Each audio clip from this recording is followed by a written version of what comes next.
Thank you all for coming out. Appreciate you being here.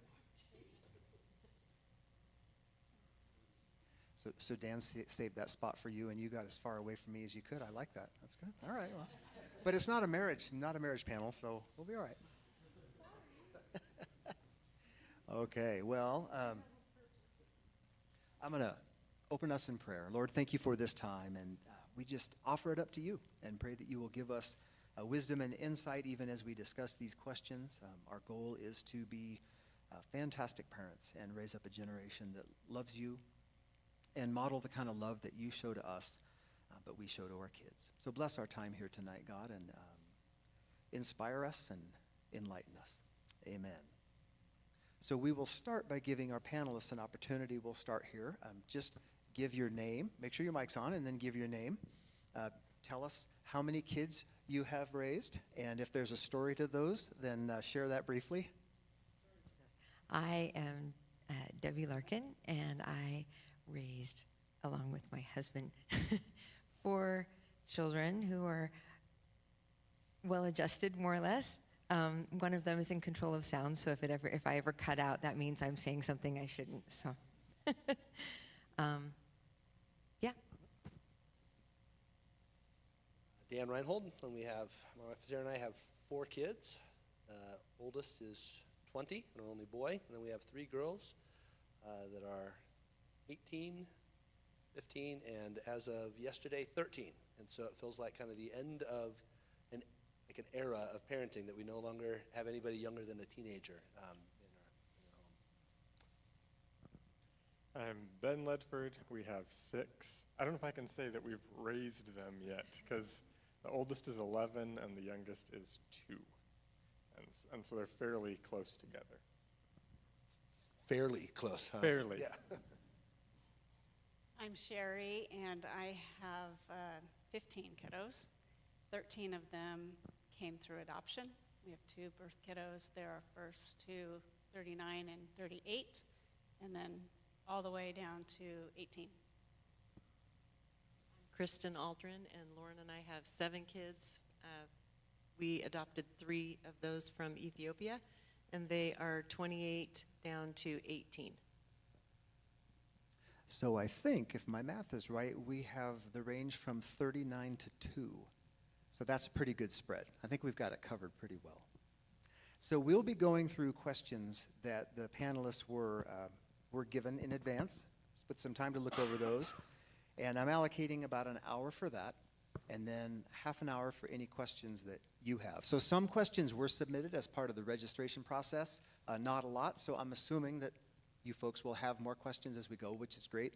The goal is to be done around 8 o'clock, relieve the child care workers, and if we hit 8 o'clock and our conversation is still rolling, you can go retrieve your kids and come bring them in, and we'll finish up depending on where we're at with that. So first question, I'm going to just throw it out, and you guys just feel free to answer as you're inspired. From a biblical perspective, what is the primary goal of parenting?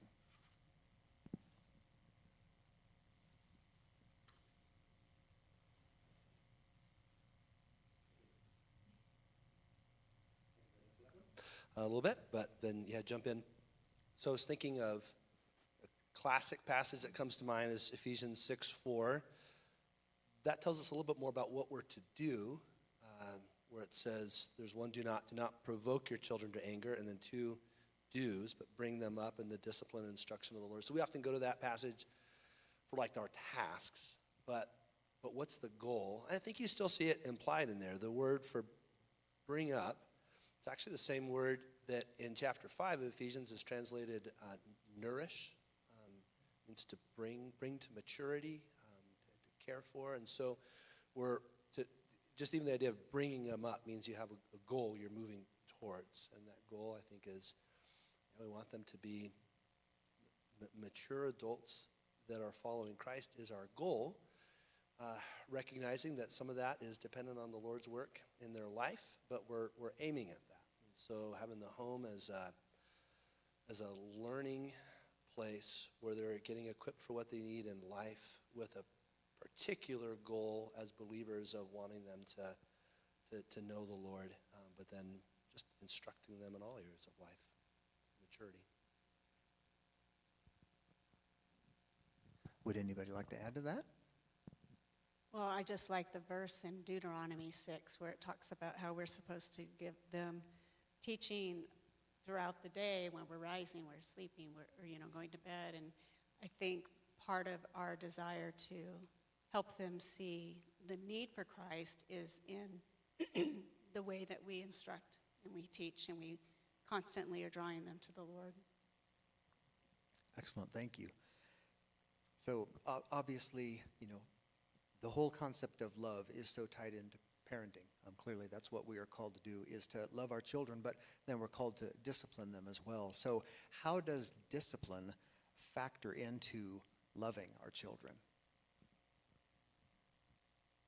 I'll speak to that. I think we can look to Hebrews 12, where it talks about how God disciplines those he loves, and it's for our good. And if we're not aiming to be parents like God is a parent to us, then we're falling short, which we will. But I mean, that should be our goal, is to try to be the kind of parent to our children that God is to us.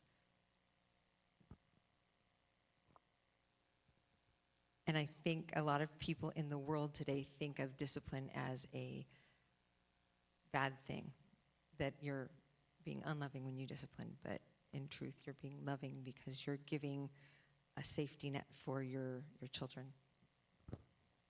Yeah, C.S. Lewis has a great quote in The Problem of Pain. He says, "Love is something more stern and more splendid than mere kindness." And kids know that too, right? Like, they know that the neglectful father who is not disciplining them but doesn't care about them doesn't love as much as the one who is like checking their homework, and making sure that they, arrive places on time and are doing what they're supposed to be doing. They can tell that too. That if you love, and I think it's come in a later question too, but if you love the child, then you care about how they turn out and what they're doing. If you don't care about them, then what's the point? It's like, as long as they're not bothering me, like, it would be easier not to. But if you actually love them, then you're not going to just sort of take the easy way out or give in to your laziness or your discomfort at disciplining. Because, frankly, we don't like enjoy disciplining, right? Maybe there are a few out there who need the caution on the other side, but like, typically the classic line is, right, like, this hurts me more than it hurts you, or something. I don't know if that's the case. It doesn't hurt me that much, but still, it's not pleasant. Like, it would be easier not to, right, to forego it. And so you do it because you actually love them. I try to keep in mind that discipline goes with discipling, and it's all part of the same. And it's only easier to not discipline in the short term. In the moment. In the moment, because that comes back to bite you, and you reap benefits for years and years and years if you put in the hard work when they're little.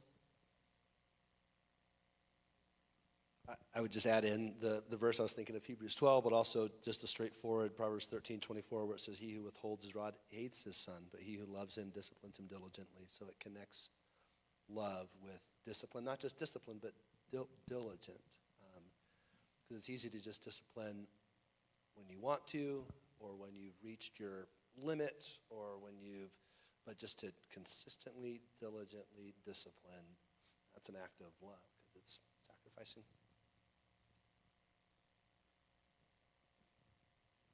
Maybe we need to bring out the point there that, discipline can be done in anger, which is both not how we should be disciplining, right? But also, I think a lot of people, maybe who have an aversion to it, might associate discipline with anger, but there's no necessary connection, right? Like, you don't have to be angry to discipline, and so, that's a category error if we're thinking, well, I don't want to be disciplining because I love them, I'm not mad at them, or something like that. Well, you kind of set us up for the next question. What are some reasons that parents shy away from disciplining their kids? I don't think they're valid, but they might. What do you guys think? I think many times people have a mindset of it's traumatizing to them, or it's out of, they don't want to have the child dislike them. They want them to be their friend. They don't want them to be uncomfortable. All of those things that we need to realize. We have such a short time with these guys, and it's our job to help mold, and we have the rest of our lives to be friends with them. And I can say from my experience, and I have several they're all adult children now, but some of them, we are very good friends and do life together in a really fun way. But it didn't start that way. You know, discipline has its time and years. I would encourage people to not look at the present, look at the big picture. I'd say also, even when they're younger, that maybe oftentimes, especially for moms, they don't want to be the mean one, you know, or disliked, and are more reluctant to discipline or to maybe be as consistent, like it's the first time or something like that. But then also there's sometimes a dynamic where the dad is around less, he's not doing as much of the work of nurturing the kids, and he's quicker to discipline, doesn't give as many chances. So it seems like they should like the mom more, and yet the kids like spending time with the dad, and there can even be resentment there. You know, it's like, I'm the one doing all the work, and I'm nicer than he is. You know, why do they want to be around him, you know, all the time? Why do they like him so much? It's like, well, being consistent with the discipline isn't actually a deterrent to the relationship. If you're being unfair about it, you know, it would be. But if they know that you're fair, you only discipline, you know, when they deserve it, then it doesn't actually make the kids like you less necessarily, even when they're still at home. I think also for a lot of people who weren't raised in a Christian family, they don't have that model. I know I was not raised in a Christian family, and that was a constant struggle for me of what should it look like. And it seemed very authoritarian as opposed to authoritative to be a disciplinarian.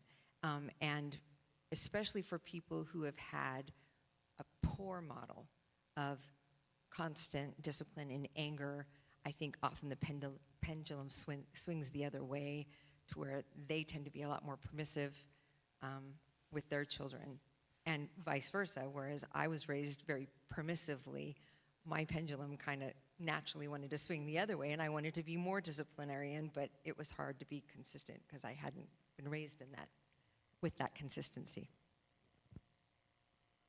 I'll just maybe add in, I think sometimes it comes out of a well-intended desire to obey, like Ephesians 6:4, of not provoking your children to anger, or Colossians of not like exasperating them. And so we know there's a category there of something we're trying to avoid, and I think out of fear of breaking that, we can pull back and not do what we ought to do with disciplining. So there's a right warning that we're hearing, but then we're missing out on the do that we're supposed to do. Okay, I've got two more. Sometimes you hear the comment, specifically with corporal punishment, which I know we'll get to, but that it's like hypocritical, you know? You're like, don't hit your brother. It's like, you know, well, you're hitting them and I'm telling them not to hit, you know, that kind of thing. And I just say there's a world of difference between something that's done maliciously and something that's done as a just punishment. Like if someone embezzles money, and so then once he's convicted, then the judge says, all right, we're going to, you know, garnish your wages or, you know, deduct this from your 401k or something to pay it back. We wouldn't say, well, you said he shouldn't take money, but now you're taking his money. It's like, you know, totally different. And kids know that too, you know, though they may try to use the defense, you know, but you're hitting me. But they get it. There's complete difference between something that's done like just trying to hurt someone because it's malicious, and something that is done as a just punishment from an authority. And then the other one I'd say is just laziness, that it just takes more effort to like stop what you're doing and get up and go across the room and take the kid, you know, and discipline them. And it takes time, and you'd rather not, and especially when they're doing it again and again, because you have to do it so many times. And it's just, you can get worn down and you're tired at the end of the day, and it's easier not to. But laziness isn't, as you say, a valid reason not to. My experience has been that the younger you start and the more consistent you are, I would say 80% of your discipline is done by age 3. That's what I've seen in our family, in my grandkids' lives.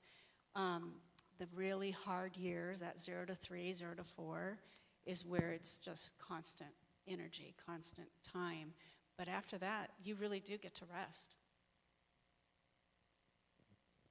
Getting back to the original question about why are some reasons parents shy away from disciplining their kids, I think has been a big pull towards gentle parenting, which is very much based in how the children feel.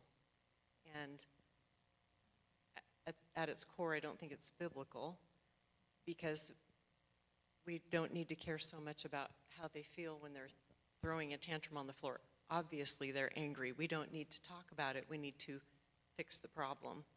And in that moment, there are various techniques you can use to end that behavior, but talking about how they feel is not so effective. That comes back to the whole loving them thing, because like the kid throwing the tantrum is also not having a good time. You know, like they need help. Not that they perceive it in the moment, but they need help in learning not to let their emotions rule them. You know, and so you're going to help them do that rather than just affirming, yes, you know, this is, oh, you know, you thought that I would, you know, like, no, they need to know that they don't have to be just pulled by those emotions and jerked around by them and everything. And so it's a really loving thing to do, to give them that ability.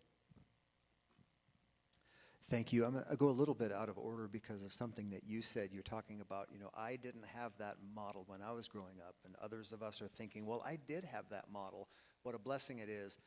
Others may have, they say, you know, I grew up in a household where the punishment was harsh and over the top, and I vowed to never go that way. So talk about this generational aspect of parenting and discipline and how it really raises the stakes for something that's already a high-stakes game.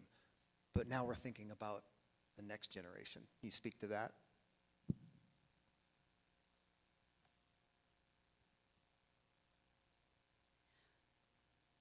Well, I think no matter which side you were on, very permissive or, you know, authoritative, there's the scripture, and that's what we should be going by.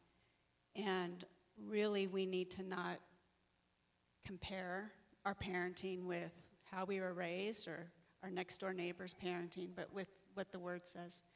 And I know as part of being a loving parent, that's consistency. And whenever we need to have discipline, we use the ideal approach. You might have heard that, where it's, you know, immediate is the I and direct. And anybody hear about that? It's what we use, and it sticks very clearly to Scripture, and it takes the emotion out of it. It's a formula, you know, it's those 5 words, and you don't have to second guess, you know, is this about feelings? Is it about emotions? It's just fact. Sin is sin. Go ahead and share what that is. Go The walk us through ideal the approach? ideal, yeah. Okay, well,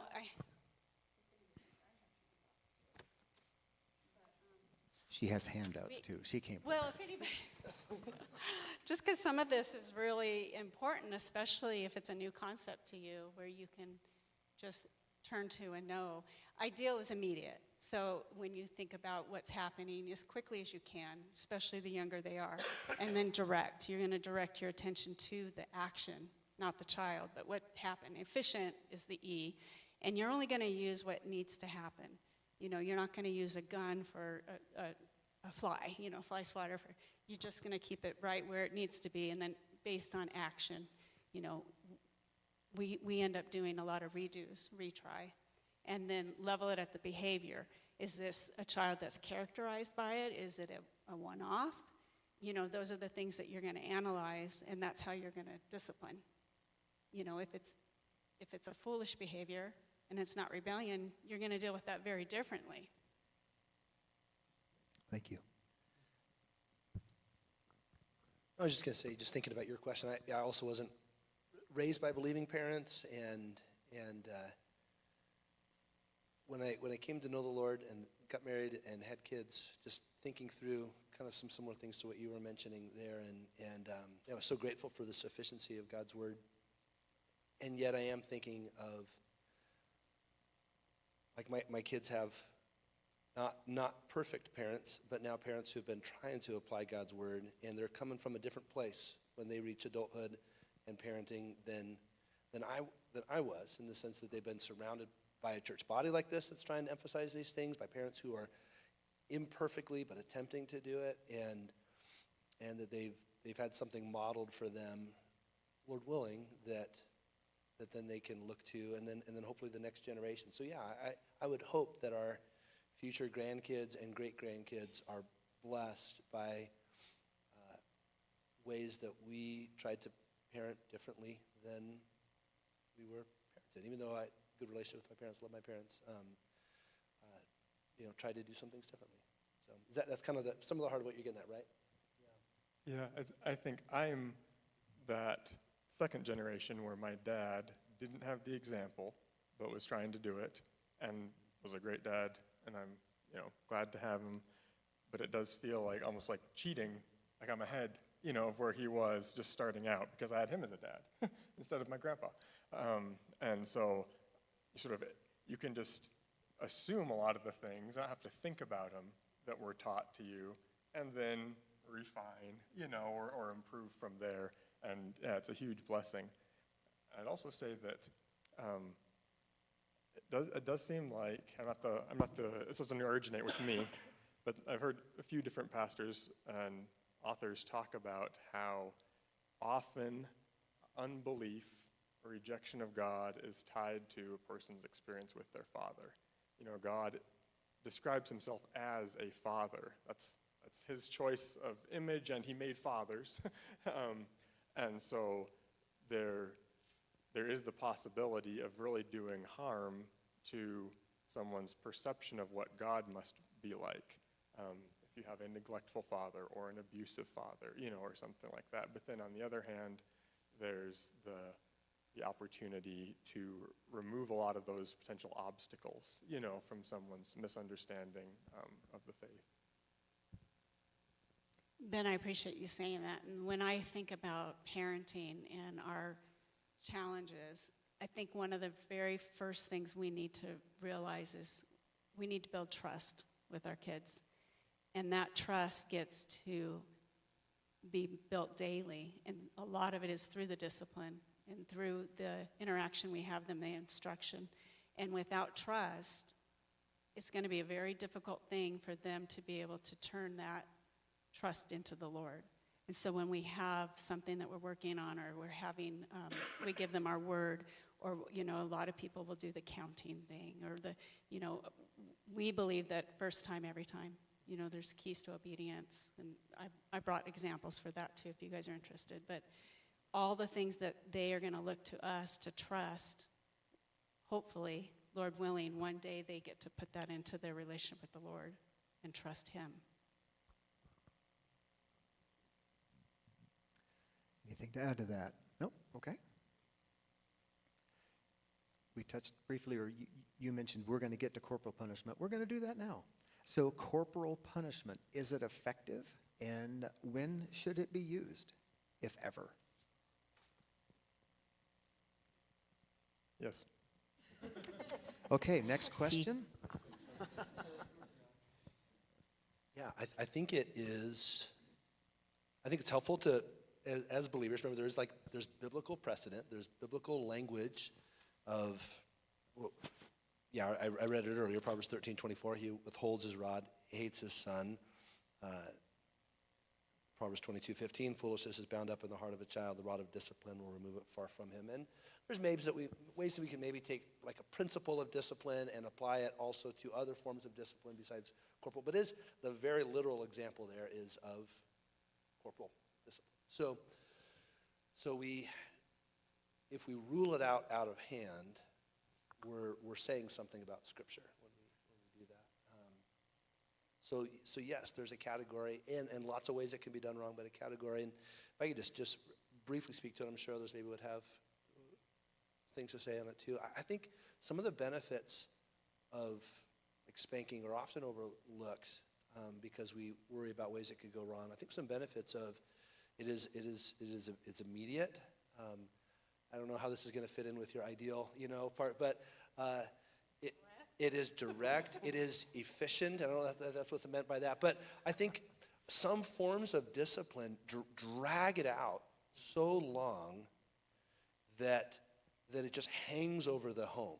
But well done spanking in appropriate ways, it's done, it's over, you reconcile, you move on. And I think there's some real benefits of that. And there are things that we look for, 3 key things anyway, when you know that you've handled that correctly, is the change of behavior. You feel more connected, they feel more connected to you. There's a huge part of that, it ends oftentimes with prayer and love and hugs. And then the third thing is their attitude, their content.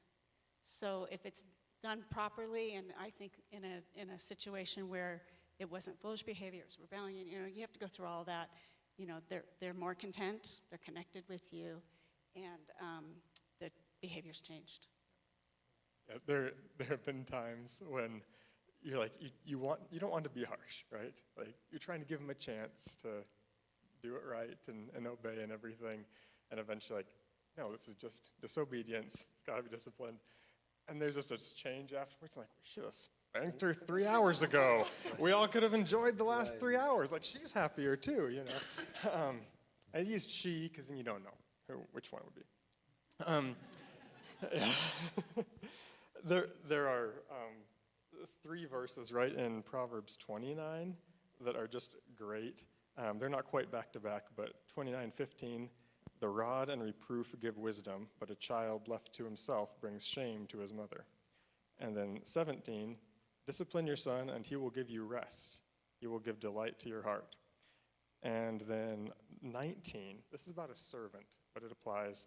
By mere words, a servant is not disciplined, for though he understands, he will not respond. We found that to be true too. Something that Michelle's brother is also a pastor, has said to his kids is when they were little, that your heart, the Bible says your heart is connected to your bottom. And it just is remarkable, how, like Dan was saying, there can be other methods that may seem more humane on the surface because there's not like the immediate physical pain or something, but just are more miserable, that drag things out and don't bring the resolution. So, yeah. I think you really have to take into account the kid's temperament and the child's age, because we have one child that I think maybe I spanked her once, and then I have other kids that I spanked a whole lot, but the one that I spanked one time, all I'd have to do is look at her and say, no, and she'd just melt and cry. It was not necessary for me to go on to take that next step and spank her. I had accomplished my goal, and she was in tears just by saying, I'm disappointed. You shouldn't do that.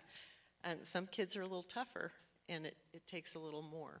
So you can't just necessarily apply a rule across the board because they're all very different.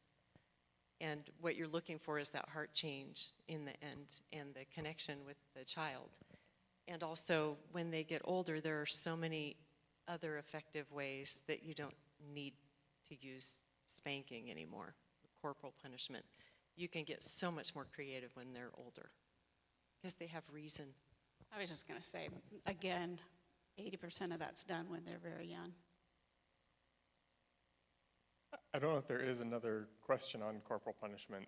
And I was thinking, I think it'd be helpful to kind of lay out a process, and other people can comment on this too. But if you weren't raised in a home that did corporal punishment or that did it really badly or something like this, and just some points. I'm going to give my list, and then anyone else can add to it or amend it or whatever. But say you spank if it's a clear rule that's something that they know that they weren't supposed to do, right? And not for something that they were dumb or clumsy or something like that, right? It's for disobedience. It's about the will, not about the consequences, right? And so they should know that it's coming, even if they look surprised or something. You take them like out of the room with the other people in it, right? You don't want to embarrass them unnecessarily. Like that doesn't need to be part of it. Public humiliation isn't like the necessary biblical method. So take them to another room. You should know or decide beforehand. They should know how many spanks it is, so that you're not tempted because you're upset to just add more or something like that. And they know that you're being restrained. It needs to be, I thought the E was going to be effective, meaning it has to hurt enough to actually be a punishment, right? Obviously, you don't want to harm the child. If they're little kids, that could be on the bare bottom. If you're still managing their hygiene, right? If you're not, then again, you're not trying to humiliate them.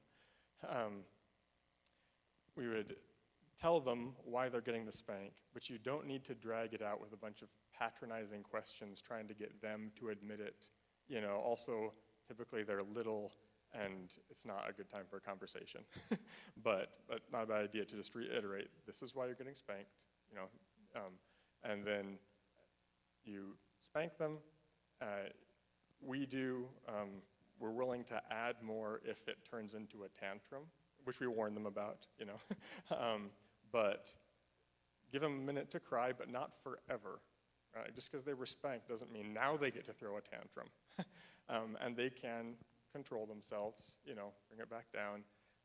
And then if you need to elaborate, on what was done more or something, you can do it then after the fact as they've calmed down. And then we always bring them, after they're spanked, bring them onto our lap, you hug them, and we typically pray. That's just part of the routine. And then once they leave, you're not grumpy at them. You're not still glaring at them about what they did because you dealt with it. Like Dan said, it's resolved and it's over. So you don't have to keep giving them the eye or something. And you don't talk about it to all the other kids. There's other kids involved. Obviously, sometimes it's very clear and you can't hide it. But if the other kids are asking, what did she do? You don't need to know that. We don't tell, you guys about things or the other siblings about things when you're disciplined, and so we don't let it be gossip or you're then announcing it to all the other kids.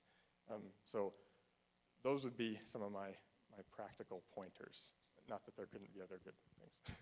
And never when you're still upset. Yeah. Take some time to get control and see the big picture in things.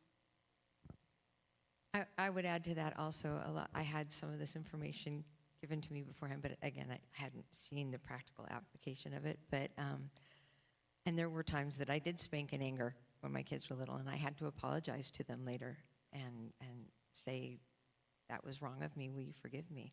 And that's part of letting them see that I am also human and make mistakes and need to ask forgiveness. I want to re-emphasize too something that Ben said, but I think it's really key, that the punishment's not spanking and I'm going to be moody for 3 hours. It's the spanking. That is the discipline. And if it's resolved, you model for them forgiveness and reconciliation by even letting that affect your tone and your interaction with them after that. That's part of the efficient. That's efficient enough to deal with it. And sometimes you may have to make a point to smile at them, be cheerful, make a comment about something else. You might not feel that way as much, but. So parenting and discipline teach kids about God, teach them about sin and consequences, respect and authority. What does not disciplining children teach them about these things? How does it warp their perspectives on those things? As someone who was raised not with those boundaries, I think it gives children a very strong sense of insecurity because you don't know where the boundaries are. And you become, your world is very me-centered. And that's going to be things that are going to be a struggle for your child's entire life unless they are taught that there are boundaries and there are consequences to actions and choices. They will learn that eventually, whether it's through the law enforcement officers or through some other means, but the world will teach them that they aren't going to get away with it. And the most loving thing you can do is teach them those things when the consequences are small, like they are, rather than when they're 18 and they end up in prison because the consequences are much larger. So you're loving them by helping them get a handle on those concepts when they're little. And something we say to the kids a lot when they're little and they're being disciplined are that, the Bible says you have to obey mom and dad. You have to obey mom and dad so that you can learn to obey God. And we have to obey God as well. They understand the parents are under authority also. Yeah, I think I read it when our kids were little. That kind of two lessons you're trying to get to them are that they're loved and they're a person under authority. And so I think discipline, you're doing both. They're a person under authority, but also just the whole tone of the home. Discipline includes everything else, that they're loved and they're cared for and they're a joy and a delight. I think if kids can learn those two lessons, that goes a lot towards our view of who God is and what sin is and why sin is bad. Yeah, well, and it comes back to what we were talking about at the beginning, but to not discipline says what you do doesn't matter. We're living our lives, and you're not really necessary to that, because if you were, we would care about what you were doing, and if there's no discipline, I can do whatever I want, then that means what I do doesn't matter, and they might not be able to articulate it like that, but they have that sense.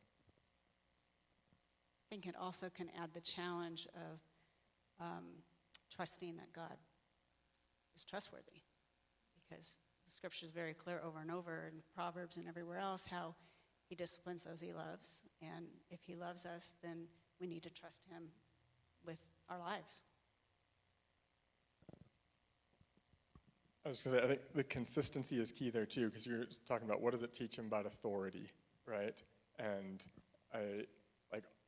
all parents are going to restrain the kid's behavior at some point, right? Because you do nothing and it gets disruptive, whatever, and you got to stop it. And I've been around families where they're like warnings. They say, stop doing this, stop doing that, and the kids don't, but there's no follow-through. They don't actually enforce it. But the parent is still getting more and more frustrated. Like in their mind, these things are adding up. You didn't do this, and you didn't do this, and you didn't do this.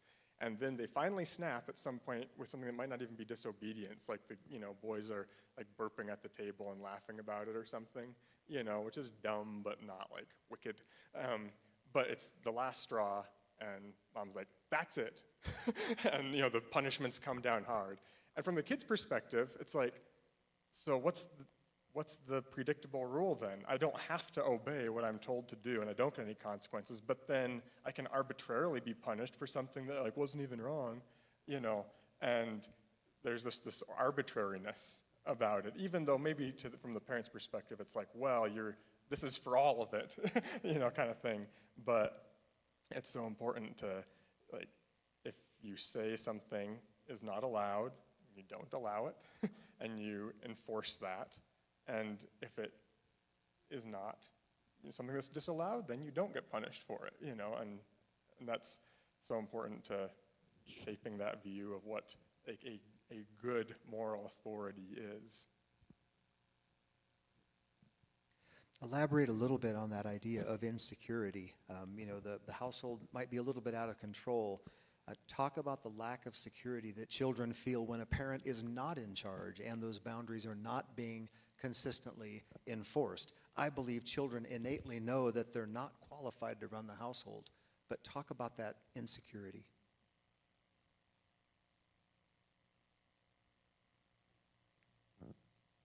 Everybody wants to know what the boundaries are. We want to know what the boundaries are when we're driving. We don't want to get pulled over and not have any idea of what we've done wrong. Usually we know because we know what the rules are. And kids are the same way. They want to know, what can I do and what can I not do? What is okay?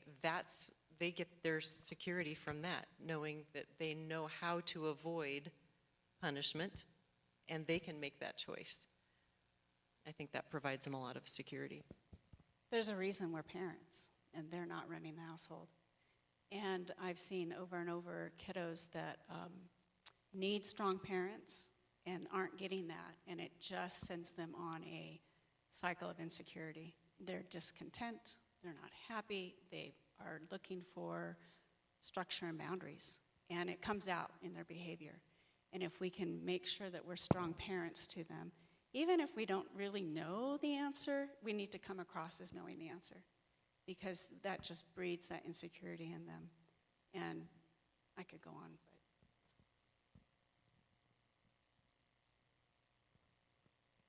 but I might add. Go I'm on. sorry. I'm trying really hard to not. They're all here to listen to you.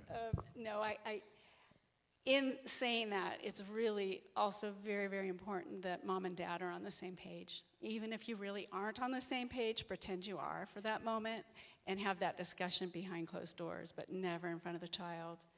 And if it's the father who has said something that needs to be corrected, the father needs to be the one to go and say, maybe I didn't have all the information. The mom should not, you know what I mean? The other parent shouldn't. You just have got to have a united front. Nothing is,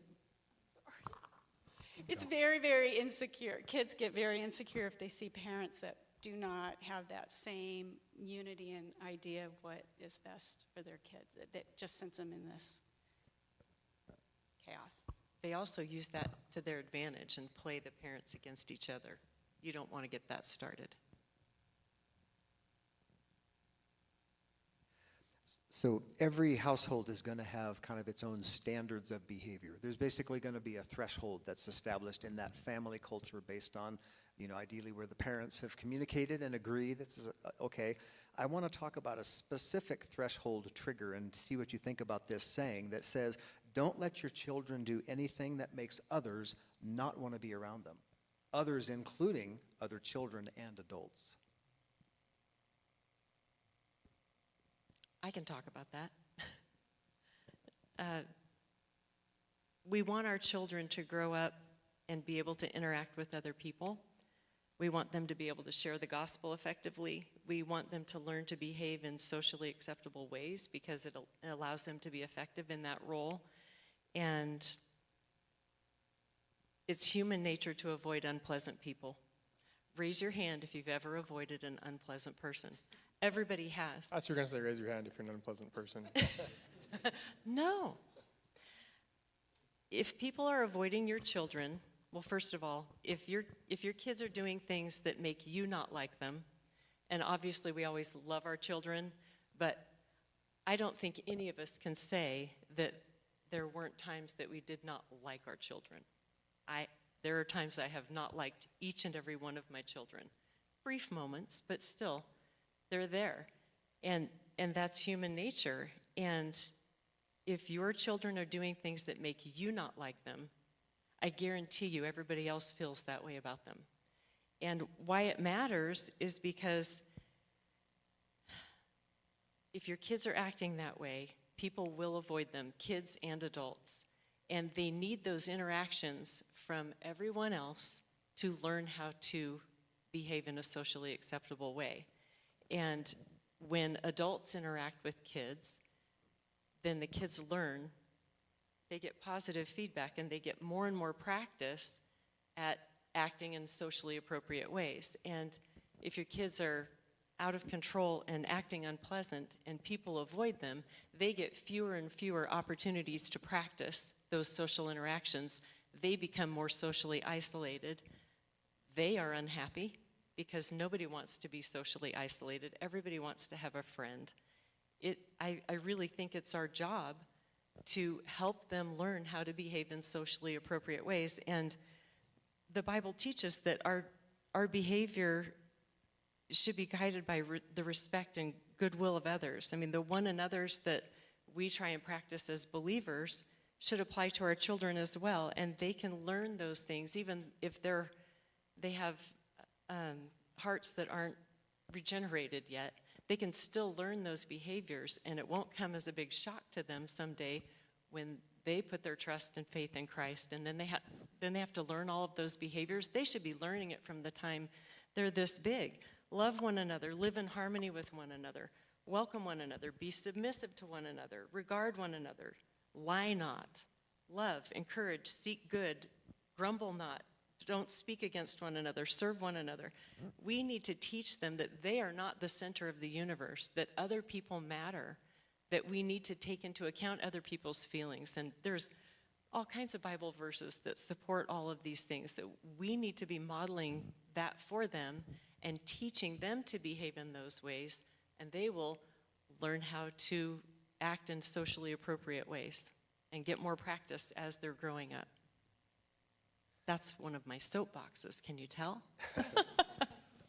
I would say, yeah, it strikes me as like a wise, proverb-esque type statement, meaning you could think of nuances, like a middle schooler who's just learning to be bold with the gospel might take a stand for Christ that makes somebody not want to be around them.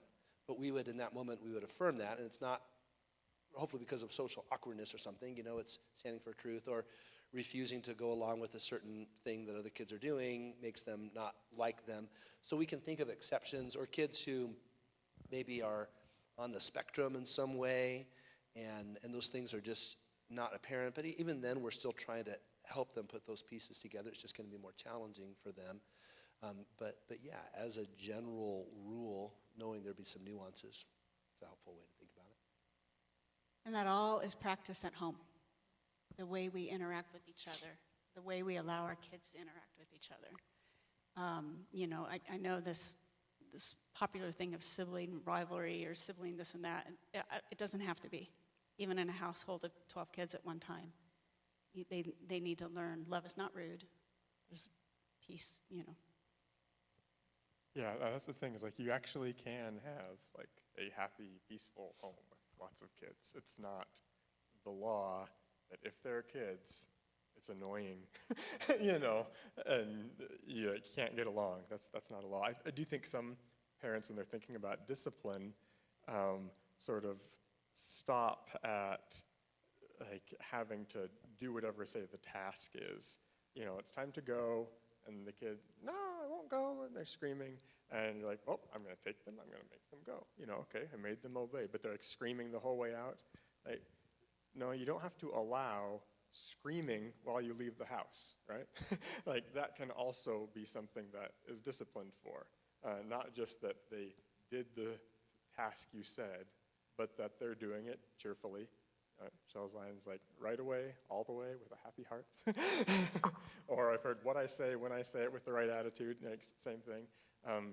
And it does have to be enforced, right? Because we're all sinful, and you're having this authority pressed on you that you don't want, and kids are gonna yell, but they have to learn that it's not acceptable, and the parents aren't going to allow it to, say, throw a tantrum, or to, I'll clean my room, but they're like stomping up the stairs, and slamming doors and stuff. It's like, well, at least they're cleaning their room. No, that's not like what you're saying, like what the standard of the household. It is not where we want to be. And it's, yeah, no, I'll stop. I think what we expect outside is what we should be practicing in our home. And even when they're really, really little, we would have little nonsensical things like, touch your toes, good job. That first time obedience, practicing and practicing and practicing. that gets, not to play the moderator role, but there's a question you had in there that's sort of related to that, like discipline in public places and things. And I was thinking that's just a helpful way to look at it. If you model and discipline those things very consistently at home, it's less of an issue in public places, because I think sometimes people, they up the discipline in public because they're just embarrassed, or, you know, it's a hassle or something, rather than kind of the opposite, like upping it at home, being really consistent at home, and then you can often just kind of give them a look, you know, in public after you've been consistent there. There's something a little helpful, if you can do it, is be proactive. Many, many times we would be in the car, and, you know, the bigger the family you are, the more important this is. So many times we'd have 10 kiddos with us, and I would say, you know, we're going to go to speak to somebody about, you know, a problem that they're having, or we're going to go do their yard work, or and we would do a little talk about what's expected. Now, they may offer you candy, but what's the rule? Wait to be offered, ask mom, da-da. You would go over these same little rotes questions, and I would make sure that they know what's expected and what the consequences are. And most of the time, there was never any question about what we would be doing, what's the consequences, what happens, you know, if you have a question, how do you do it discreetly? I mean, we just go through. We lived 40 minutes away, so we had lots of time to talk. But even if it's just 2 minutes before you leave, you know, we're going to go to the library, and I'm expecting you to be quiet, and we're going to use walking feet. You know, be proactive in that. And 9 times out of 10, you won't have any issues if you lay out the ground rules before you enter a situation and you tell a kid what you expect.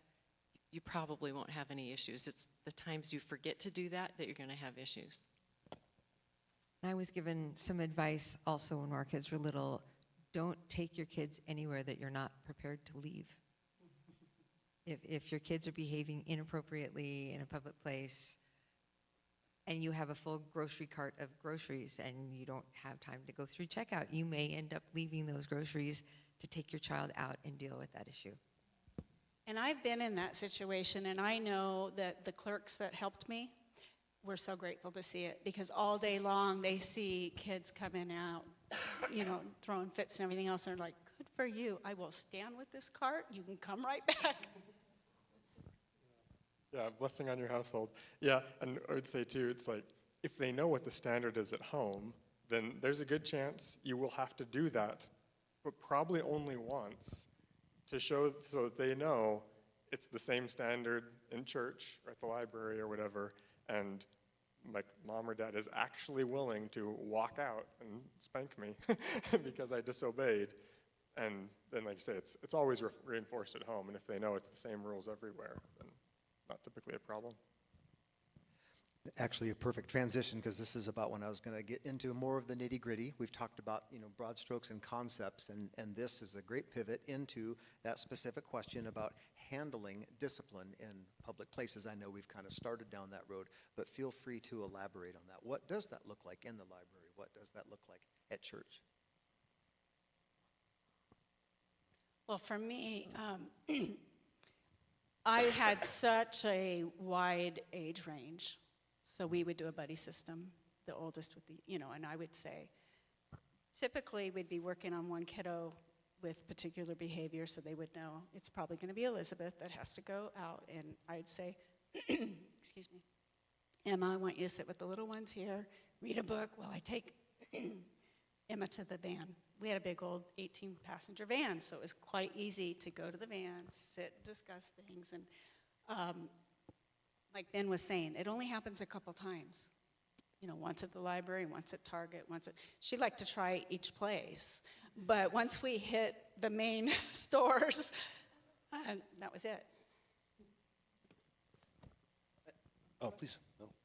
I was just going to say, you know how if you take your kids to the grocery store and you're in the checkout line and there's all that candy? I always told my kids, if you ask for anything when we're in the store, the answer is automatically no, and I never deviated from it. It was never a problem for me.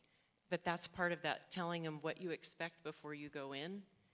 I never had a problem with it. They would look, but they would never say a word. We call that the wait to be offered. And they, again, because we had such a huge family, there were some of the rules, the interruption rule, the wait to be offered, that just made life be peaceful and enjoyable. And I think even if you have 2 or 3, I watch my grandkids and they have all the same exact rules that their mom was raised with.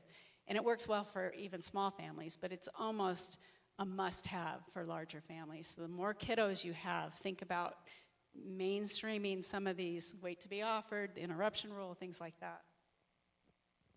And as far as the specifics about disciplining in public, I would say don't. In our day and time, it would just, you're setting yourself up for some real difficulties because you never know who's watching and you never know how they're going to handle it. If you even threaten to spank your child when you're in public, which you shouldn't be threatening anyway, but someone could please call Child Protective Services on you and have your child taken away. So I would say always handle it privately. Yeah, and I think with publics, when you're in public too, even when they're fairly young, they can be told like, okay, you're going to get a consequence when you get home. And as long as you're consistent with that, you're consistent at home before you go to the public place, and you're consistent that that's not an idle threat, there will be a consequence when they get home. I think that can be effective in curbing that behavior. And I think in that setting and then others too, what we try to do is use language like, if you do this, you'll be disobeying. So instead of, if you do this, you're going to get a spanking, or if you do it, there'll be a consequence, like just making sure they know, okay, this, I'm being very clear what you're about to do, or I can see you, it's disobedience. So it's not, I'm threatening multiple times before I get to it, I'm just aiming for maximum clarity, and then if need to say, yeah, there'll be a consequence when we get home. There'd be times where maybe we would pull out to the car or something like that, but that was rare. Most of the time, I think in our mode, it was, there's gonna be a consequence when you get home. There was a time You when have to the- remember, though. That's the key. You have Yes. to remember when you get home. Yes. And there, remember you saying, even when they're pretty young, and there was time with one of the girls, and she was little, 2 years old, and I can't remember what she'd done that deserved a spank when she was out with Mom, and Mom had told her that when we got home, it would be from Dad. And when she gets home and she's asleep in the car seat, take her out and just limp, flopped over on my shoulder, walking up the stairs with her, and I just like whispered really quietly, and I said, okay, what did Mom say would happen? And she was trying to get out of it, but she had remembered.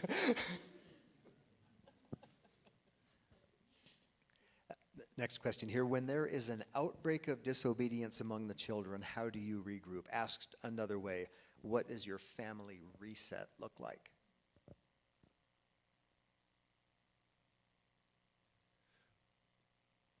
Completely depends on the age, first of all. So that's going to change. You want me to continue? Okay. So like the pre-adolescents, the teen, the older ages, even 9 and 10, if they're old enough that it's affecting multiple kids and it's involved with many, we would have a family meeting. It depends on the extent of the offense. If they're characterized by it, or if it's just a one-off. There's so many things to read into that. But I'm imagining that this is something that's big enough that the family's involved. Yeah. Then, The word was outbreak. yeah, so that's what I'm kind of thinking. So we would definitely have a family meeting, which we did anyway every Monday night. So that would be where we sit down and we discuss really good things too. I have a book that we fill up and that we talk about what we appreciate about each other, go around it's a long hour-and-a-half meeting. And it would also address any of the issues that were happening that week. When this, that's unacceptable. Now the consequences are going to be doubled because we've already addressed this. The ante goes up. It's such a complex question. Yeah, I'd say something we do too is like letting them know what it is. If we can perceive something of our own fault, we've been too busy lately, or we haven't been consistent, on this, to acknowledge that if they can have the sense that it's a problem you're working on together, mom and dad are making a change, you're making a change. And then also, we try to be aware, and we even sort of prep them that we know this probably isn't going to change overnight, and it'll take some time, and we're going to help you by being consistent, and we're willing to remind you every time. And you aren't going to get irritated and roll your eyes at us when we're reminding you, because this is something you should be doing, and just try to set the expectations for the following days as there's a transition. Sometimes after a little investigating, you could figure out, oh, I didn't realize that you were watching that video, or I didn't know that, that you can get to the root issue. And we've had times where you think it's one issue, but it's actually ended up being something different in the dialogue between the siblings. And again, it was a big, complex family, but it takes a little investigating sometimes and being a little bit of what. There's been times where my husband and I have just prayed for God's wisdom and leading because we didn't really know. And he'll tell you, he's asked some questions he thought, I never thought I'd ask that question, and God put it on his heart, and sin was revealed. Sometimes when we realize that we're doing something or have been parenting poorly in a certain area, like for us, it was always screen time, like how to handle the restrictions on that and be consistent with it. And we would have lots of different resets at different times. But another piece of advice that we were given was to, when you've been doing it poorly and you talk to your kids about that, to give them some time to adjust before the consequences get very difficult, especially if they're older teenagers and they've for years had a certain freedom to do something, that now you're taking away that freedom, that there's going to be resistance, and it would exasperate them to have it happen overnight, that now you're grounded for 2 weeks because you didn't follow the rule. And so there's an adjustment time. And I think this is a good time to throw this in, but 'cause I know we're getting close. But since this is more geared to parents of younger kids, say their goal is, it's like training wheels. I know now we use balance bikes, but the goal is that the rules are like training wheels, right? And you have more when they're littler to teach them the right habits, and then you can remove them as they're getting older and they're wanting more freedom. And a consequence of not doing the discipline early, because the kids are cute and they're small enough that you can kind of make them do or get done what you need to over the top of their disruptiveness or whatever. Then they get older and the consequences start to become more serious, or you're not able to control them, and then parents are trying to slap restrictions on them, maybe like for the first time in some cases, but as they're teenagers, and trying to tighten things down, when of course at that stage of development you're wanting the opposite, like you're finally wanting to break free, and it's instead you're getting more and more rules because the parents are realizing, I can't trust them, and now they could actually hurt themselves or somebody else or something like this. And so that's just an encouragement while you're in the little kid stage, like that's the time to have the tighter rules, teach them the good behaviors, teach them the patterns of obedience, so that you can start removing them appropriately as they get older. Just real quick, I would add, so I'm thinking, okay, if the target here is young kids, if that's kind of maybe the target audience, so multiple young kids, and you just really are noticing an outbreak of this behavior. We learned over time there were some predictable patterns. They'd be with grandparents for a weekend, and they'd be not sleeping and eating junk food, and out of the routine they come back, and those first couple of days back would be tough.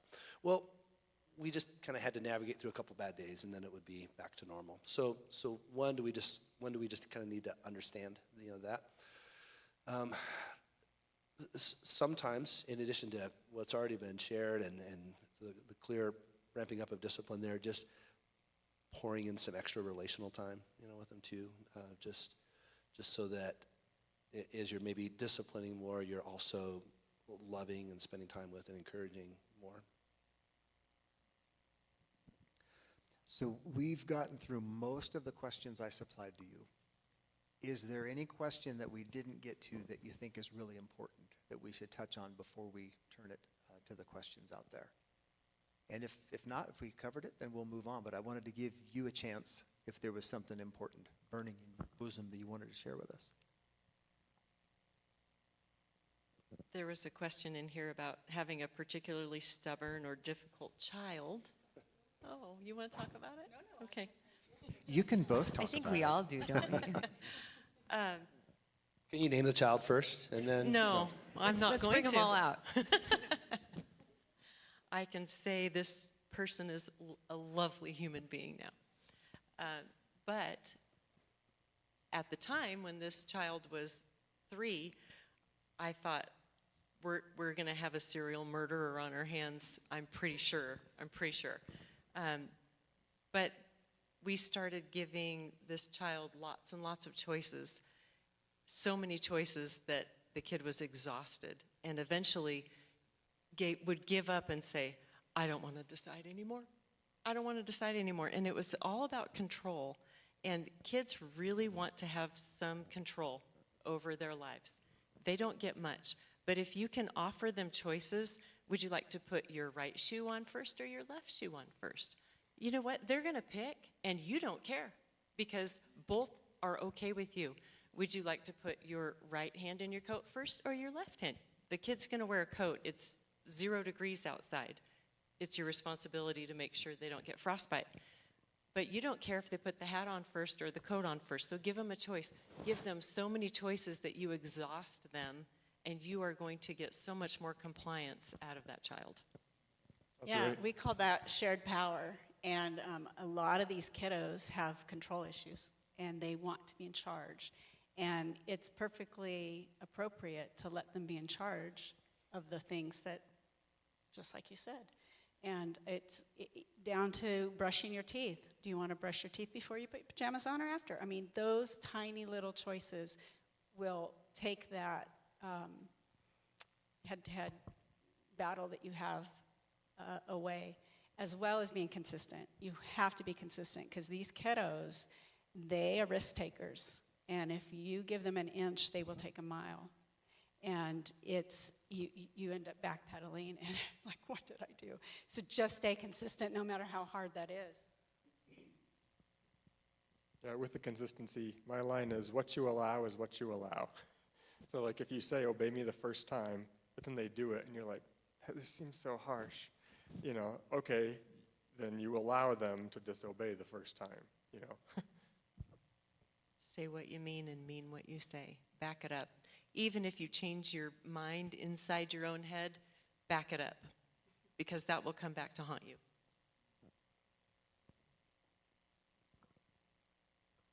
I would say don't be intimidated by a stubborn child. I think it can be easy, even if they're little, like, oh man, this is just, either because it's going to be exhausting or just you feel like you're being bullied by your own child. To like, no, like this is what they need. They need me to correct and discipline and enforce, and that's actually what's best for them.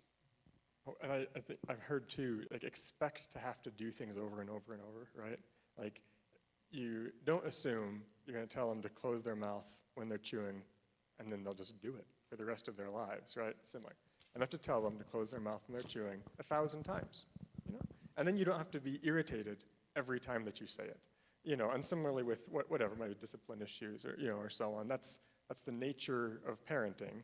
And it's also a blessing of it because you have the time, it's like you messed it up or you missed it. They snuck it past you, they got away and you didn't see, you know, they'll do it again.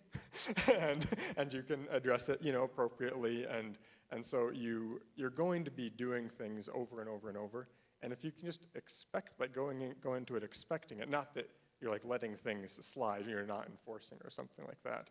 But just expecting that it's going to be like 100 times that I'm going to have to do this with them or I'm going to have to correct them, you know, then, yeah, it's not time number 50 and you don't have to, you know, break a sweat. Can I say one more thing about that? If you reward the behaviors that you want to see and you're very consistent and you have a sharp eye out and you're giving them, if you've ever trained a dog, you use a clicker and you give them a treat, it's the same thing with a small child. If you reward the things that they do well or behaviors you want to see, you will see far more of those behaviors and far less of the negative behaviors. positive reward is more effective sometimes than punishment. And it preserves the relationship a little bit better too. So we used to do at the table when we were working on table manners, which was pretty much their whole lives, working on table manners. But if you reward one kid at the table, good job chewing with your mouth closed. Everybody's mouth gets closed because they are all seeking that positive attention. It works. And I would say, be a student of your child. You know them better than the person who's telling you, oh, that's just too hard for them. They don't know how to do that. Da, da, da, da. I can't tell you how many times grandparents or somebody will want to intervene and say, oh, I just don't think they understand. Oh, no, they understand. We do this every day. It's something that you just have to know and have that confidence in.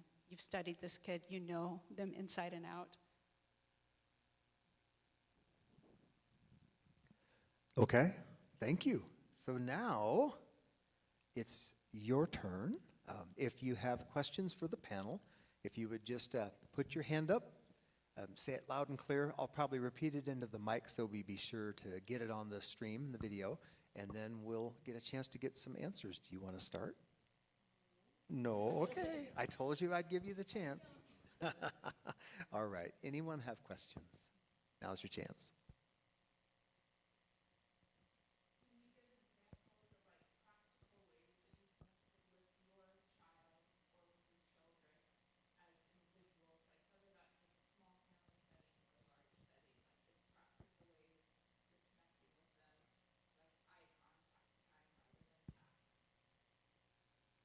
Share practical ways that you had actual connection one-on-one with the kids. Again, that's going to be age.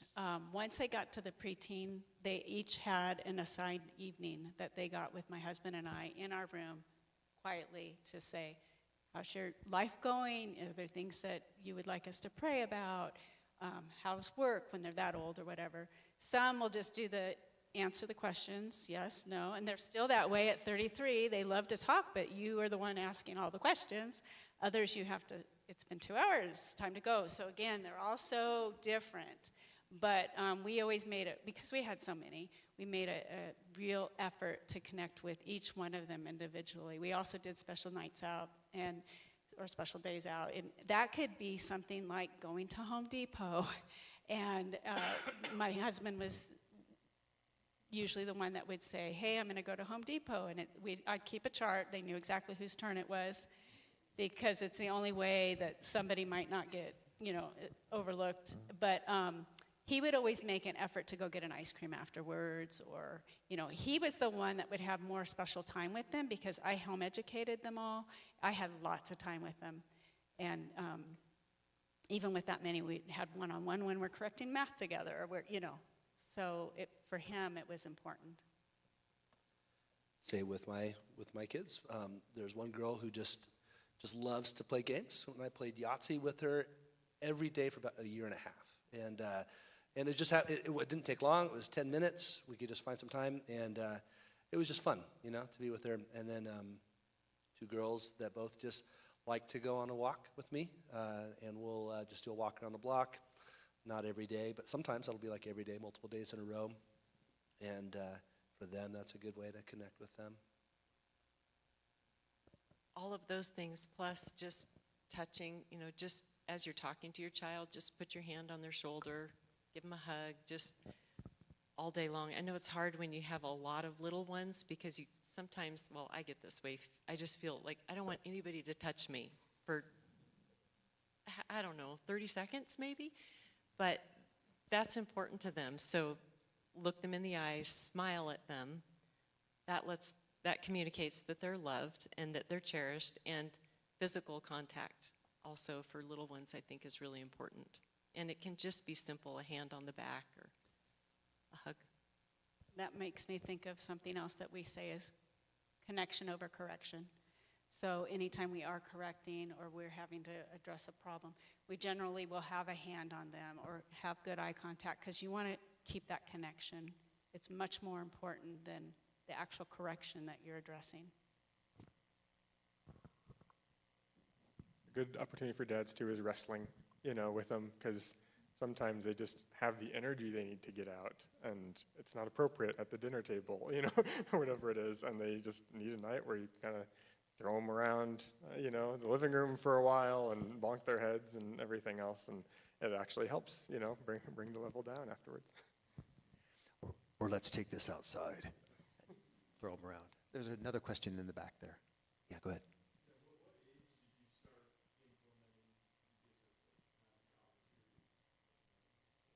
At what age did you start implementing discipline? Here's, my kids that have children have asked me that question, and I have said, I can't give you an age, but what I can promise is you will know. Because you know your child, and you will know when you tell them, don't touch that, or you say no, and they will look at you, and they will do it anyway. And you will know when it's time. And usually, I would say, 9 months to a year, they're going to start testing you. And you just have to decide. And you don't necessarily, with a child that age, you don't have to spank them. But if you just restrain them and keep them from doing the thing that they want to do, usually that's enough, because you have exercised control over them and not let them get to the thing. And they're going to throw a fit, and you just hold your ground. And eventually they learn, I'm not going to be able to do that. They won't let me. I think almost without a doubt, it generally is the potty training ages, the ages that you're changing diapers and you're saying, lay still, and they're not laying still after they've understood, I know what still means, you know, because they have nap time and they know what, you know, you'll know, and it's pretty obvious. Younger than most people, like if you went out and took a poll, younger than most people would probably say, and before they can talk, like they understand I'm not doing what mom and dad want me to do. And that's the issue, right? It's about like the willful disobedience. It's not about being just, you know, inconvenient to the parents or something, but it'll be about the tiny little insignificant things, but it's not about the thing. It's not about refusing to pick up a shoe or something. It's about the disobedience. Their receptive language is far more developed than their ability to speak. They understand so much. Yeah. I highly recommend sign language. I'm not going to follow up on that, but I would just say as Christians, this is something where our theology can inform us well on it, because a lot of people seem to think that the kids are sinless. You know, they come into the world just pure and innocent, and they're not. We all have a sinful nature. They don't sin as much, but it's because they're incompetent, right? Like, they don't lie because they can't talk. But as soon as they can talk, what are they going to? They're going to start lying before they can talk, actually. They're going to figure out like ways to deceive, right? And like, as they gain abilities, we use it, we all do this, right, to sin. And so if you're aware of that and you're like watching a 9-month-old, 10-month-old baby, you can see, yeah, that is willfulness. That, like, if you had the strength, you would have like strangled me, right? And I would be dead. That's why God made you little, you know. But you can discipline on it appropriately to the age, but don't have like a naive sense that like, well, they're just perfectly innocent and loving, you know, these pure beings, and I couldn't, you know, possibly, you know, they haven't been corrupted yet. Like, nope, they come into the world fallen, and it's your job to help them along. And the sooner you can start, you know, appropriately, the better. Okay, so incompetent little sinners. Got it. Exactly. Excellent. Excellent. Go ahead.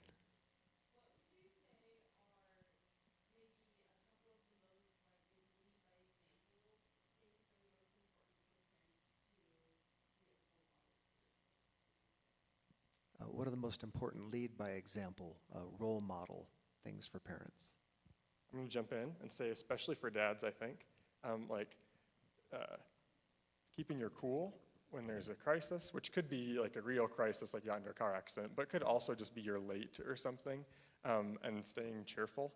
I think especially the dad's demeanor, you know, or attitude has a big effect on the whole family. Like, if you're on a road trip and things are going wrong, you know, it can become a nightmare if dad is then also furious and snapping at people, you know, or it can become a funny story if he's like willing to laugh about it.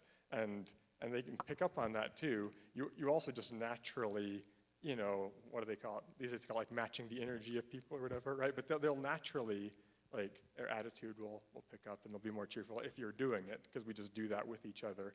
But then it also teaches them that things can go wrong, and it doesn't mean you also have to, like, add to that, and I'm upset, and I'm angry at everybody. And so I'd say that's a huge one. And the dad particularly, I think, has a strong influence on sort of the character there. I would think for our household, deferring to others is really important, whether that be the husband defers to the wife or the wife defers to the husband or the child, especially when they start growing up and they're into that selfish stage and not wanting to share. When they see the whole household deferring to others, it becomes more natural for that child to not be so self-centered. And I know that some kiddos really struggle with their own wants, their own needs, their being self-centered, where we're constantly looking, what do others need? It's helpful. Apologizing and granting forgiveness, both of those things. I think, like confessing when you realize you've done something wrong, and so not being afraid to do that, but being quick and honest to do that, and then also modeling for them when they've done something wrong and you've disciplined. Kind of goes back to what we said earlier, like modeling, like, okay, I forgive you, which means we're moving on in this relationship. I think modeling those things. I think also the thing that Kristen mentioned earlier about when you say you're going to do something, do it as best you can. Try to keep your word. And just to kind of add on to what Dan was saying, it's that concept of sharing that unconditional love, that a child understands that mom and dad may be really unhappy with my behavior right now, but it doesn't change the love that they have for me. And the discipline is actually an outflowing of that. And it can give security to the child to know that, yeah, I blew it, I got disciplined, but then they gave me a big old hug, and dad, dried my tears on his shirt, and we prayed. So it's that, I still love you, I don't approve of your behavior, and that's just reflecting God's relationship with us. That's all we're doing, is we're just showing exactly how God treats us. Yeah. And I don't think they ever get tired of hearing that. I've got kids in their 30s, and we'll have some really deep conversations, and there have been several have chosen some really tough roads. And the one thing they can say, you can pray for my kids, is they never doubted our love. They knew we had a standard. They knew our standard was based on Scripture. They knew we were displeased with behavior, but they always felt loved, which isn't always easy.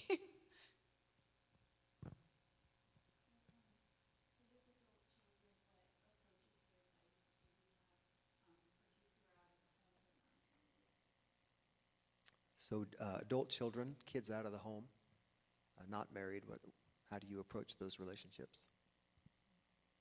Ben? I'm just kidding. Believers, not believers, I'll just go with both. Regardless if they're serving Christ or not, they know they never ever have to guess what we think about the situation. We'll be very clear. We discuss it. They hear, they hear our objection, and then we move on. We love them through it. We don't condone it, and we believe silence is condoning, so we'll address it. It's never been painless. It's always been painful, but it ends really well in the relationship, that connection. Doesn't mean they've changed their mind or their behavior, but again, they can count on us being there, and we will always have an open home to them within boundaries.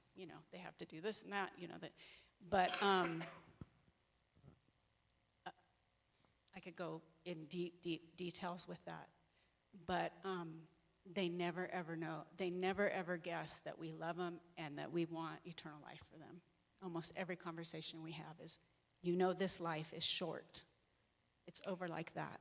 You don't know the number of days you have. We want to be able to spend eternity with you. And they know that. They know, they'll say, yes, Mom, I know.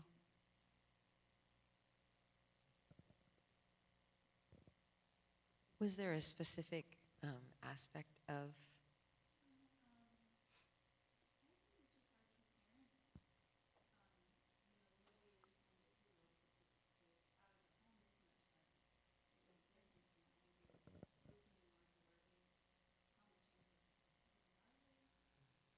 Yeah, I think once they're adults, they are no longer under your authority. I think that you are now walking beside them as an advisor and a friend. But loving them unconditionally, trying to spend time with them, I think that's important. And I have a little bit of different view on that. If they're in our home, we're providing for them, they're driving our vehicles, etc., then we certainly have the authority and have rules. But once they have removed themselves, that's tough. And people say, those young years, I'm like, oh, just wait, because I agree. The latter years are much harder than the young years. On the heart, anyway.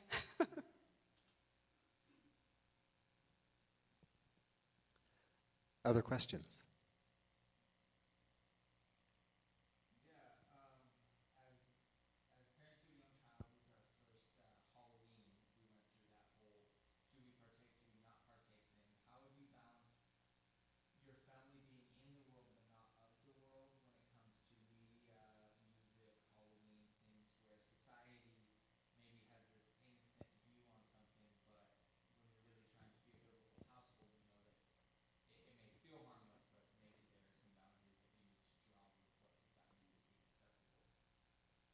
So how does the biblical family navigate those things that the culture would say are fine, but in fact you may see danger signs there, for example, children and Halloween?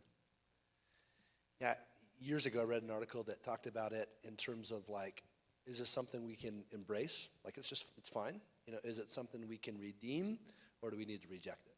So there might be something in the culture that it's like, okay, actually we can just jump right in. You know, it's fine. You know, with it, or like, are there aspects of it that are good that maybe we can repurpose? And so Halloween's going to be an example of that. And there might even be different views, you know, up here about what you might do. But where we landed there is like, we're great with our kids dressing up as long as it's not creepy, scary, and we're not putting them in an environment where it's that, or we're celebrating evil, you know. And so we're okay with parts of it, but we'll reorient other parts of it. That's kind of the redeeming of it.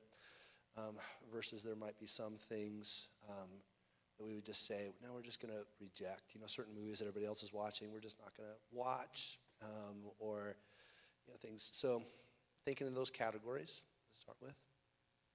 And I don't think you need to make a decision today that is going to be forever, meaning there was a good amount of years that we didn't participate in anything Halloween. We had very sensitive kids to the dark side stuff, and what might seem innocent could be something turned or twisted to something that wasn't. So there's times and seasons in our lives where we'll say we're not participating in that, and then there's other times you have freedom in that.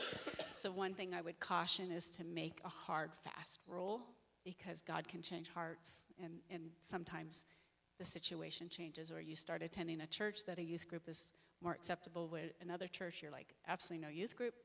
You know, there's just, it changes. I can attest to that. Our kids never participated in a youth group until we came to UBC. Never, not a single one. And this was the first place where we felt comfortable leaving our kids and having them go to youth group. So yeah, don't make those rules. One thing I wanted to say is everybody has to make their own decisions on those kinds of holidays and the kind of music and media, but kids are really, really sensitive, and they pick up absolutely everything. So things that you don't even think they would catch, they catch, and they repeat. And so you do want to be really careful in those tender years especially, that you're just not exposing them to anything unnecessary. And then when they get older and they start participating in activities like sports, one of the rules that we had in our family was we're never going to miss church on a Sunday for any of those activities, because what is that teaching our kids? It's teaching our kids that that's more important than coming and worshiping God with the family of God. And so you have to really think things through down the road and what that's going to play out to be, because as those activities, as they grow, the activities take on a life of their own, and then there's playoffs and travel games, and it just becomes more and more intense. So figure out where it's heading down the road, and maybe curb it, or don't get started in those things that are going to want to take your family away on a Sunday. At least that's what we did in our family. Yeah, and I would say the being in the world but not of the world. Some people phrase that or approach it as though that's a command. We are to be in the world but not of the world, and so I have to think about how am I going to be in the world but not of the world. Jesus just says we are in the world but not of the world. We don't have to like make an effort to be in the world. Or like, well, you know, I've got to go out and do some of these things so that I can still be in the world. Like, no, you're in the world. There you are. And I think it's great to be wary of that. You know, just to be aware that not everything that is normal to everyone around us is going to be okay, is going to be spiritually healthy, or is going to be like benign just because other people don't seem to see any danger in it. And I'd say at the same time, you want to be sort of curating and feeding your kids really good stuff to help with their, you know, shaping their tastes for what is good, whether that's in movies that you're watching and what's funny, like what's actually good humor.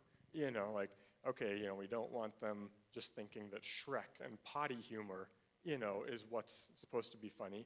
Okay, but what can you find that is really funny? You know, our kids have been enjoying I Love Lucy this last week, and this is really some hilarious stuff. But if you're just trying to shut everything out, and what you give them is sort of, you know, low quality entertainment, whether it's in movies or books or something, and it's sort of Sunday school propaganda stuff that's badly done, then once they see, well, there's actually really good things out here, you know, then they may be more inclined to pursue that. It's all been kept from me. But if you can be finding and seeking out the really like high quality stuff that you're not concerned about, but is also just hilarious or really beautiful, you know, or really clever, and helping to feed that stuff to shape their taste, then naturally they'll have less taste for the things that are lower quality or that are more degraded, you know. We're essentially at time. We're going to go into a bonus round just for a little bit. I want to challenge you. I'm going to throw this at you now. You haven't heard this question. But I want you to imagine that someone has come to you and they're struggling with discipline of younger kids. And I want you to send them away with one thought tonight. So imagine like they came to you in an elevator. That's all the time you have, or you have to write it on a Post-it. One thing that they might be able to implement tomorrow that's like down and dirty, practical advice that will help them, something they're probably overlooking. And while you're pondering that, I'm going to take a moment and just share a couple takeaways that I have heard here tonight and I think might be helpful for all of us, is that first of all, that children, they need loving and consistent discipline. We've stressed that repeatedly. Children are capable of much better behavior than we give them credit for. They can actually rise to any reasonable standard that we set for them. Parenting is sometimes exhausting, but the energy expended in those younger years, the younger the better, it pays enormous dividends in the years to come. Get ahead of it when they're young. Work to establish in your home a culture of respect and obedience. If it's within your power, never compromise your standards of behavior. You must win the majority of those battles. And then finally, care more about your children's character than any other aspect of their lives. Invest in who they are becoming. Act on the Bible's command to raise up your children in the fear and the instruction of the Lord. So that's my parting thought now. That was your one thought? No. I wanted to buy you some time to think. And if you don't have anything, that's fine, but I just want to challenge you. You've got that moment. What do you share with them? I have two things. First of all, there's a great book called Making Brothers and Sisters Best Friends that you might want to get if you're struggling with the sibling stuff. And then this, I just picked this up at the ACBC conference. but only because I recognized it, because I had it and used it, and I thought, oh, I remember that. I had that It's hanging called in my home. In my home. Yeah, my so did kids Wise we. were- Words for Moms. And it gives you, there's 32 different behaviors listed on the left, and then there's questions to ask, heart probing. Are you, for stirring up strife or picking on others, are you purposing in your heart to promote peace, or are you stirring up trouble? These are questions you ask your kid. And then there's putting off and putting on, and they give you Bible verses listed on the right. It's super, super helpful. It's about $5, so you're not going to break the bank buying this. But this, a lot of times I would think, I don't know why that bothers me. What is that kid doing that's bothering me? And I'd be able to look down this list and go, that's what it is. It's they're bragging, or, I just couldn't pinpoint it, but this list helped me, and then I thought, okay, now I can have questions to ask, and I have Bible verses to go to, and a plan to help them put off and put on. So, super helpful little tool. Okay, the elevator stopped. Sorry. Excellent. I'm done. Next. This is really hard because when I meet with parents, I usually, I send them home with 5 things. So I did bring 4 of these if any of you are interested. A lot of kids are tactile, most are, and they want to see and hold. And this one thing I would start with is the 3 keys of obedience. Nicely done. Okay. Anyone else want to take the Post-it note or the elevator challenge? Get them off screens. Don't give your little kids devices. Just keep them away from screens. It is easier in the moment, a digital sedative. They'll just shut up and sit in front of the screen, and then it makes their behavior worse ever thereafter. And the more they have it, the harder they are to keep still, the harder they are to be satisfied by anything else, the harder it is going to be to get them interested in a book because it's not moving, or to sit through church. That was a question we didn't get to. Just keep them away from screens, and especially any unsupervised time. Like, never give your kids unsupervised access to the internet. The internet has so much evil in it. Don't send them to their room with an internet connection. Brief and actionable, I would say little kids love to role play. And so if there's something you're trying to work on with them, yeah, you discipline, you correct, but then you're also like, hey, let's redo it. Okay, okay, I told you, okay, now go to the door, and they go do it and they act it, and just make it fun, keep it light, role-playing obedience and what you want them to do. And I would say no parent is perfect, no child is perfect, and none of us are going to do it all right. We might, but you can learn a lot from others, being in their homes, asking if you can just sit and watch them parent their children and see what they're doing that's different if you didn't have that experience. And just know that God is a big God, and he's capable of making up for a multitude of failures on our parts as parents. Amen. And with that, thank you so much for giving us your Friday night and being a part of this. Thank you all for coming out. Let's give our panel a big round of applause. Sound, Sam, thank you. Thank you. And then be sure to tell the child care workers thank you. If you have kids over there, let's close. Lord, thank you so much for this time tonight, for the opportunity that we've had to explore these concepts, but just the tip of the iceberg. There's so much more to do and say, but as we've covered here, no one's perfect. We're sinners raising sinners, and we need grace, Lord. Let us be dispensers of grace and recipients of grace even in our parenting roles, and inspire us to seek to always glorify and honor you in everything that we do in our homes and in our parenting. Amen. Thank you.